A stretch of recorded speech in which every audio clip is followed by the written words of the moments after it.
Do you have all kinds of unexplained issues, all kinds of symptoms, and no one can seem to tell you what's going on? Do the following things sound familiar to you and maybe hit a little too close to home? Do you have chronic gut issues? Do you have hormone imbalances? Do you have allergies? Do you just have chronic sinus congestion? You get sinus infections all the time. Has your nose just been running for years? Do you get headaches or migraines? Do you get rashes, hives, other skin issues? Especially come the spring and summer, or when it's warmer, or when you tend to be outside more. Do you have a lot of food sensitivities? Do you have issues with constipation and or diarrhea? Do you have chronic fatigue? Do you have sleep issues? If so, have you been tested for mold?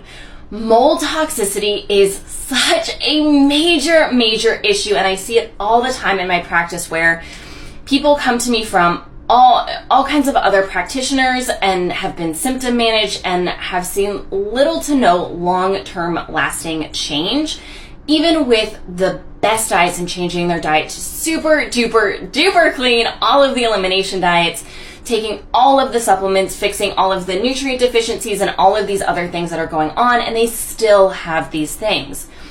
Mold toxicity is massive and can lead to every symptom I mentioned earlier in the video, can lead to all kinds of gut overgrowth issues that you can address the gut issues and they can come back again and again. You can have all kinds of hormone imbalances and focus so hard on hormones and they can still be there. You can have all kinds of histamine type reactions and you can take all of the allergy meds and they're still largely going to be there and they're going to resurface oftentimes, especially during the summer.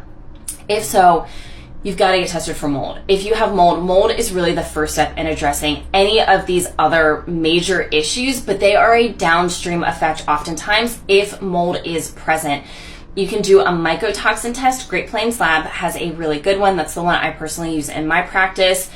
Honestly though, for a lot of my clients, if they check all the boxes on the symptoms, if we look at some blood work and they have toxicity patterns pop up, which do look different for everyone, so I'm not going to go into that in this video, then you have to address mold. And there is not a simple answer to address mold. I do have some other videos, but it has to start with liver detox pathway support and working your way up to mold binders. You cannot start with mold binders. They are largely too strong for most people. We have to work up to it. We need to include mast cell stabilizers. We need to support the body and the natural energy systems before we can get into some of the other things that we have to address. But it is not a super short process, but it is very feasible to heal from this and get rid of all of these symptoms that you've been experiencing and get your energy and life back. So be sure to like and follow for more.